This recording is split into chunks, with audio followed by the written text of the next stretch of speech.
بسم الله الرحمن الرحيم نحمد الله العظيم نصلي ونسلم على الرسول الكريم أما بعد فقد قال الله تعالى في كلامه القديم والفرقان الحميد ومن يعمل مثقال ذرة خيرا يرى ومن يعمل مثقال ذرة شرا يرى.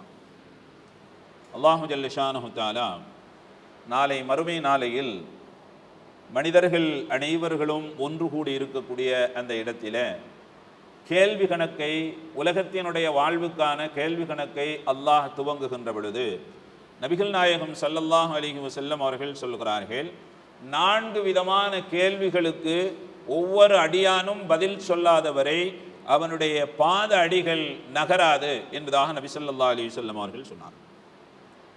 நபி அவர்கள் சொன்ன அந்த 4 விதமான கேள்விகள், தொழுகை, நோன்பு, இபாதத், மற்ற ஹராம் ஹலால்களை குறித்த கேள்விகளுக்கெல்லாம் முதலாவதாக கேள்வி கணக்கு கேட்கப்படக்கூடிய துவக்கத்தில் அல்லாஹ் கேட்கக்கூடிய அந்த 4 கேள்விகளில் முதலாவது கேள்வி, உனக்கு வழங்கப்பெற்ற ஆயுளை நீ எந்த வழியிலே செலவழித்தாய் என்பதான கேள்வி.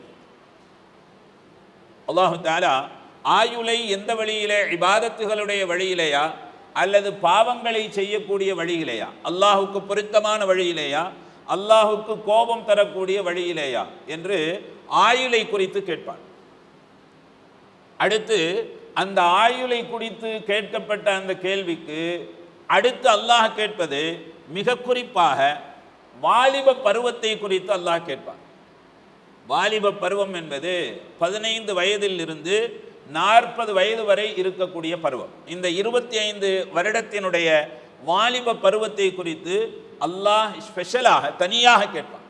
காரணம் என்னவென்று சொன்னால், அந்த வாலிப பருவம் என்பது அமல்கள் அதிகமாக செய்வதற்கான வாய்ப்புகள் இருக்கக்கூடிய பருவம். தொழுகை, நோன்பு, ஹஜ்ஜு போன்ற தன்னால் முடிந்த அளவிற்கு அமல்கள் அதிகமாக செய்வதற்கான வலிமையும் தாக்கத்தும் சக்தியும் தெம்பும் இருக்கக்கூடிய பருவம் அந்த வாலிபத்தினுடைய பருவம். எனவே நபிகள் நாயகம் ஸல்லல்லாஹு அலைஹி வஸல்லம் அவர்கள் சொல்லுவார்கள், அந்த 15 வயது முதல் 45 வயது வரை இருக்கக்கூடிய பருவம் இருக்கிறது, அந்த பருவம் அமல்கள் செய்வதற்கான மிக நல்ல பருவம். அந்த பருவத்திலே ஒருவர் பாவம் செய்து தன்னுடைய வாழ்க்கையை நாசமாக்கி கொண்டால் அதற்கு பிறகு இருக்கக்கூடிய பருவங்களில் அவர் அதற்கு ஈடு செய்ய முடியாது. 40 வயது என்பது மனிதனுக்கு ஒரு பக்குவத்தை, ஒரு சரியான ஒரு நிலையை ஏற்படுத்தக்கூடிய பருவம். எனவேதான் நபி ஸல்லல்லாஹு அலைஹி வஸல்லம் அவர்கள் சொல்வார்கள், 40, 50, 60 இப்படி கடந்து விடக்கூடிய ஆயுளிலே இருக்கக்கூடிய மனிதன் பாவம் செய்கிற பொழுது அல்லாஹ் அந்த பாவம் செய்யக்கூடிய மனிதனை பார்த்து அல்லாஹ் வெட்கப்படுகிறான். 40 வயதிற்கு மேல் என்று சொன்னால் ஓரளவுக்கு பக்குவப்பட்டு விட வேண்டும். 40 வயதிற்கு முன்னால் செய்யக்கூடிய பாவங்கள் அந்த வாலிப பருவத்திலேயே அல்லாஹ்விடத்திலே மன்றாடுகிற பொழுது அல்லாஹு ஜல்ல ஷானஹு தஆலா மன்னித்து விடக்கூடும். 40 வயதிற்கு பிறகு உள்ள பருவத்திலே ஒருவர் சபலமான, ஹராமான, விபச்சாரம் போன்ற பாவங்களில் ஈடுபடுகிற பொழுது அதற்கு அல்லாஹ்விடத்திலே அவர் மன்னிப்பை கேட்டாலும் அது தாமதப்படும். காரணம், அந்த பருவம் என்பது 40 வயதிற்கு பிறகு உள்ள பருவம் என்பது ஓரளவுக்கு பக்குவம் பட வேண்டிய அந்த பருவத்தில் அவர் பாவம் செய்கிற பொழுது அல்லாஹ் வெட்கப்படுகிறான், அல்லாஹ் கூச்சப்படுகிறான். எனவேதான் நபி ஸல்லல்லாஹு அலைஹி வஸல்லம் அவர்கள் சொல்வார்கள், 40 வயதிற்கு மேல் உள்ள பருவம் என்பது ஓரளவிற்கு தன்னை கட்டுப்படுத்தி பாவங்களில் இருந்து தன்னை மீட்டெடுத்து கொள்ள வேண்டிய பருவம். அந்த பருவத்திலே ஒருவன் பாவம் செய்வது என்பது எவ்வளவு பெரிய கைசேதத்தையும் அல்லாஹ்வினுடைய கோபத்தையும் சம்பாதித்து தரக்கூடிய பருவம். எனவேதான் நபி ஸல்லல்லாஹு அலைஹி வஸல்லம் அவர்கள் சொன்னார்கள், ஆயுளை எப்படி கழித்தாய் என்கிற கேள்விக்கு அடுத்து ஸ்பெஷலாக குறிப்பாக நபி ஸல்லல்லாஹு அலைஹி வஸல்லம் அவர்கள் சொல்லுவார்கள் அல்லவா, வாலிப பருவத்திலே இருக்கக்கூடிய ஒரு வாலிபன் அல்லாஹுக்கு நெருக்கமாக நடப்பது என்பது நாளை மறுமை நாளையிலே அர்ஷுடைய நிழலிலே 7 நபர்களிலே ஒரு நபர் தன்னுடைய வாலிபத்தை அல்லாஹ்வினுடைய பொருத்தத்திலே செலவழித்த வாலிபர். எனவே அந்த வாலிப பருவம் என்பது தனியாக கேட்கப்படக்கூடிய பருவம். ஒன்று ஆயுளை எப்படி செலவழித்தாய், இன்னொன்று வாலிபத்தை எப்படி செலவு செய்தாய், அடுத்து பொருளாதாரத்தை எப்படி நீங்கள் சம்பாதித்தீர்கள், பொருளாதாரம் சம்பாதிக்கக்கூடிய வழிகள் அது தூய்மையானதாக இருக்க வேண்டும். இன்றைக்கெல்லாம் பொருளாதாரத்தினுடைய அந்த பொருளாதாரத்தை சம்பாதிக்கக்கூடிய விஷயத்தை பற்றி சஹாபா பெருமக்கள் சொல்லுவார்கள்.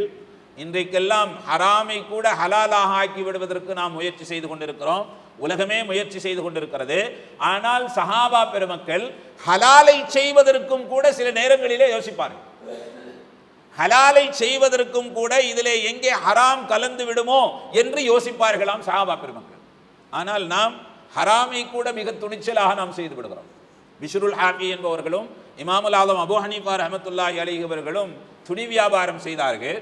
டேமேஜ் உள்ள ஒரு துணியை தன்னுடைய பார்ட்னர் பிஷ்ருல் ஹாஃபி இடத்திலே இது டேமேஜாக இருக்கிறது, இதை நீங்கள் சொல்லி விற்கணும் என்பதாக சொல்லி அனுப்பிச்ச பொழுது பிஷ்ருல் ஹாஃபி அந்த டேமேஜ் உள்ள துணியை, குறையுள்ள துணியை சொல்லி விற்பனை செய்வதற்கு மறந்து விற்பனை செய்து விட்டார். இமாமுல் ஆலம் அபூ ஹனீஃபா ரஹ்மத்துல்லாஹி அலைஹி வந்தோன்னு கேட்டாங்க, அது சொல்லி விற்பனை செஞ்சீங்களா? 3 லட்சம் ரூபாய்.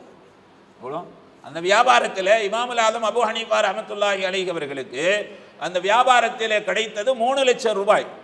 பிஷ்ருல் ஹாஃபி அந்த மாதிரி நான் மறந்துட்டேன், அதை மறந்துட்டு நான் வித்துட்டேன்னு சொன்ன உடனே அதிலிருந்து கிடைத்த லாபத்தை மட்டுமே அவர்கள் சதகா செய்திருக்கலாம், யாருக்காவது கொடுத்திருக்கலாம். ஆனால் இமாமுல் ஆலம் அபூ ஹனீஃபா ரஹ்மத்துல்லாஹி அலைஹி அவர்கள் 3 லட்சம் ரூபாயையும் சதகா செய்தார்.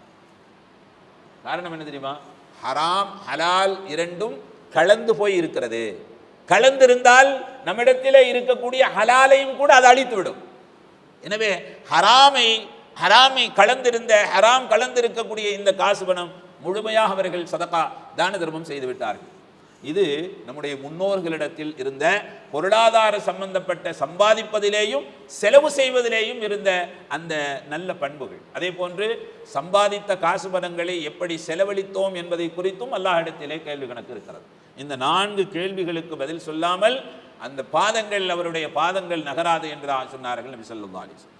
சம்பாத்தியம் நல்ல வழியிலே இருக்க வேண்டும், அதை செலவு செய்யக்கூடிய வழிகளும் அல்லாஹ்வுக்கு பொருத்தமானதாக, வீண் விரயம் இல்லாததாக அது இருக்க வேண்டும். எல்லாம் வல்ல அல்லாஹ் ஜல்ல ஷானஹு தஆலா நாளை மறுமை நாளையிலே கேட்கக்கூடிய இந்த 4 கேள்விகளுக்கு பதில் தரக்கூடிய அருகதை உள்ளவர்களாக அல்லாஹ் தஆலா நம்மையும் உங்களையும் ஆக்கி அருள் புரிவானாக. வாஹிரு